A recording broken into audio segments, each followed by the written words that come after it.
check the leading against me. Ah, and here comes the rare pearl, the diamond in the rough that my Nisha tells me about. Come, young man.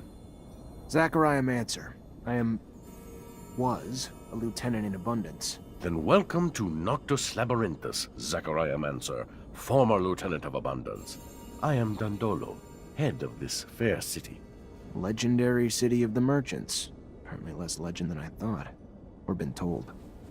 But hopefully as glorious as legends proclaim. Regardless, for all who come seeking asylum, it opens its arms to you and your companions. You are free to call it home.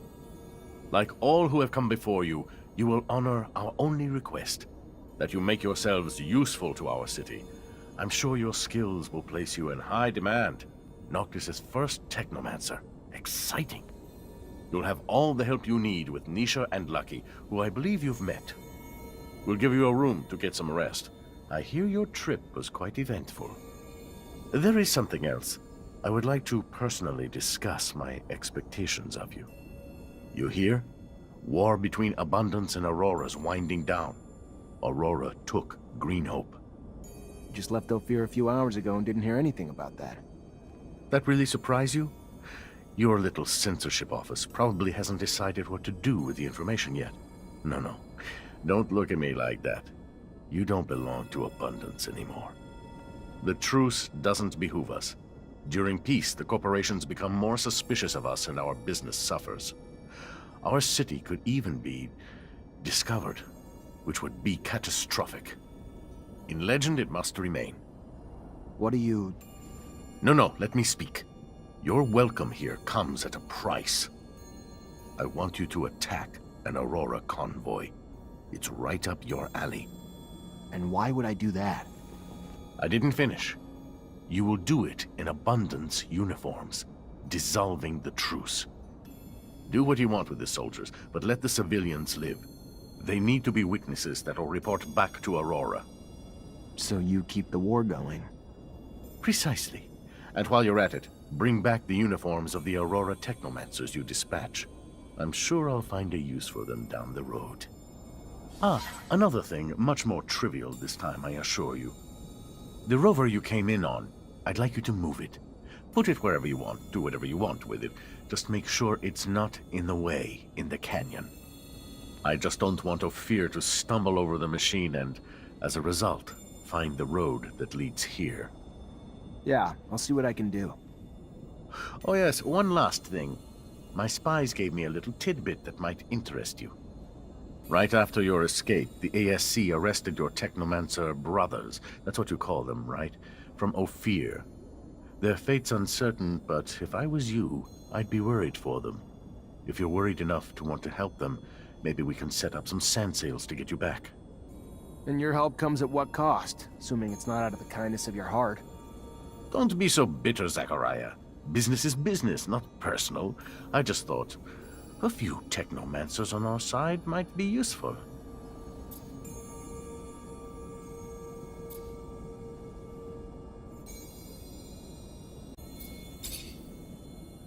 You want to attack a convoy to reignite a war? You know how many people die in those wars? How many are mutilated, taken prisoner? Not precisely, but I think I have a clear idea of the numbers, yeah. Every battle has its purpose, Technomancer. Abundance has fought Aurora for years for more power, out of idealism that their philosophies are more righteous than Aurora's. We don't just fight the corporations because of their damned ideals. What we do for our survival, for the survival of the misfits of Mars, the rejected, the poor, the outcasts of corporations. We fight for those who find a home with us, those I promised to protect. This mission worries you, and I get that. I do. Which is why I'm not asking you to attack your old brothers in arms, but rather just carry out the same attacks you did countless times before, under different command. I don't know how I can move the Rover. Pretty damaged. I'm sure you can find a way to move it up here. Not sure sand sails can help, but maybe you can couple it to some ostriches. Maybe your explorer friend didn't tell you, but Some corporations would start a war to own such a machine. I'd repair it if I were you. Hell, sell it if you don't think you'll ever need it. I'll be honest, though. Rovers offer freedom no other transportation does. Word is, they can even reach the North and South Poles. Just something to think about.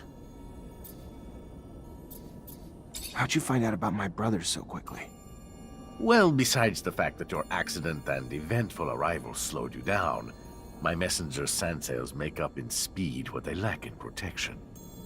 And of course, the arrests of Abundance's most powerful strike forces were worthy of dispatching agents to keep an eye on the situation.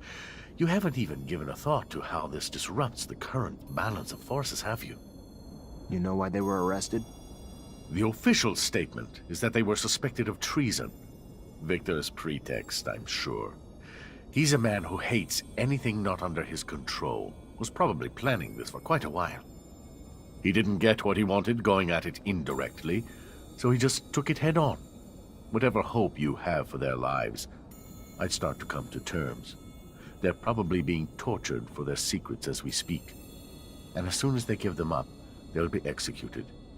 If you care about them...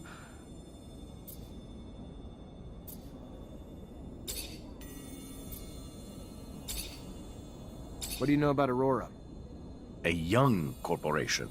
Aggressive, inventive, less backward than Abundance. And right now, it's going through many changes. During the war, a man named Wisdom became its dowser.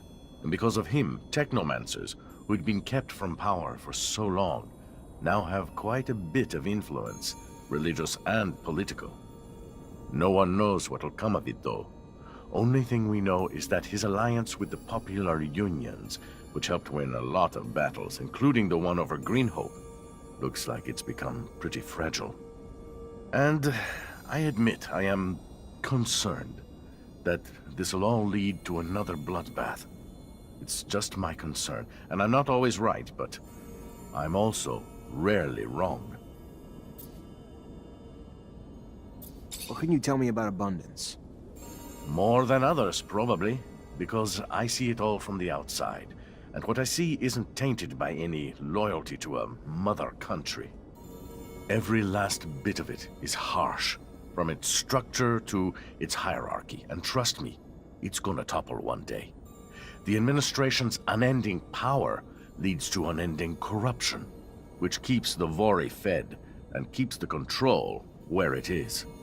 The plan is to stifle any bright young things in the corporation that might hope for promotion. Zachariah, we have two possible outcomes. One, Victor seizes power, Abundance survives, and crushes its own citizens beneath its boots. Or two, Abundance finds a way to evolve and liberate itself from its current ways of thinking. The type of regime there now, though, can only survive with an equally powerful leader.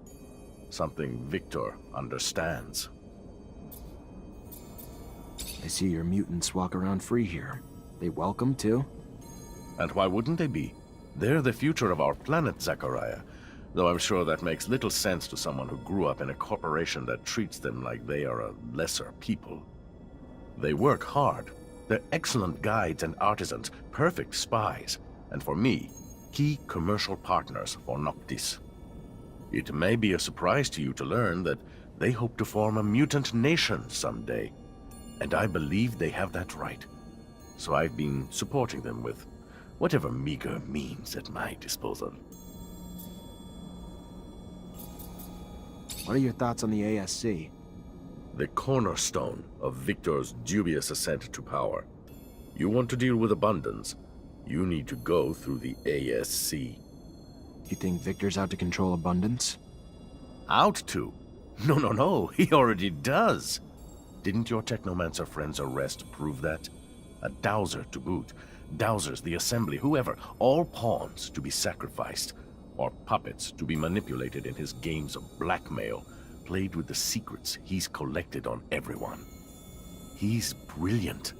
Merciless, a master manipulator who's turned nearly every citizen into one of his agents. All without raising suspicion. Most in Abundance work for ASC ambitions, while those who don't will soon disappear.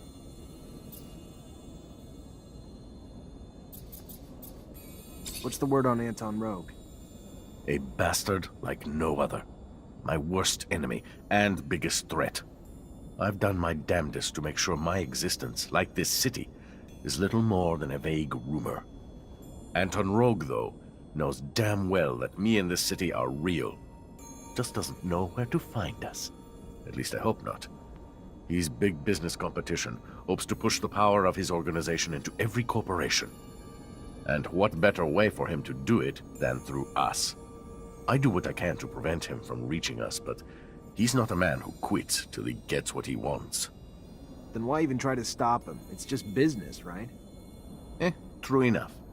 But his methods aren't good for my business, or yours. He's a product of the abundance regime, and because of that, he only knows terror and violence as his tools. I prefer, well, more tactical methods.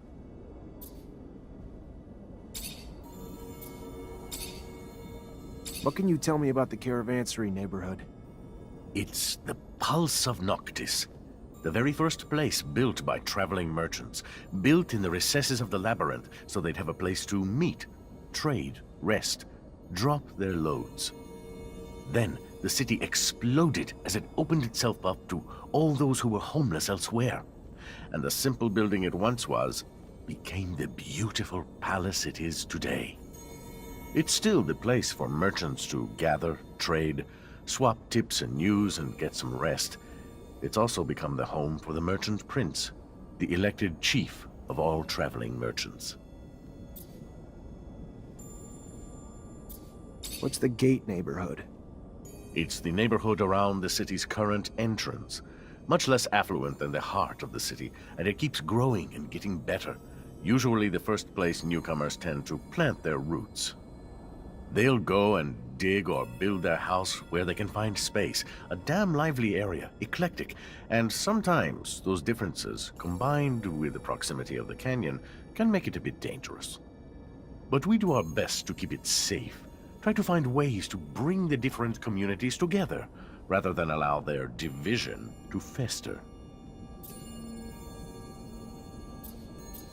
Why'd you pick the canyons to build your city? Who knows? That decision was made by people a century ago. But if you're asking my opinion, the canyons serve a dual purpose, providing transit and partial shade from the sun. I don't know if you know, but they connect us all over, even to the big cities, and they serve as natural protection, making it hard to find us without a guide. They're our shadow paths, our roof and our ramparts, all thanks to nature. On my way in, I saw a large area with a bunch of sailing machines. Ah yes, the loading zone, where we store, empty, and fix our vehicles when they need it. All the merchandise that comes in gets sorted there too, before getting redirected to the various city neighborhoods. It's a rather key area for the city. Without the sand sails, we'd have a damn difficult time getting our merch out to all the cities. Of course, we can't use them everywhere, and often use other means of transport, like the Shadow Path, or ostriches. But those machines, as you call them, do the bulk of the heavy lifting. It's our fleet, and we're damn proud of it too.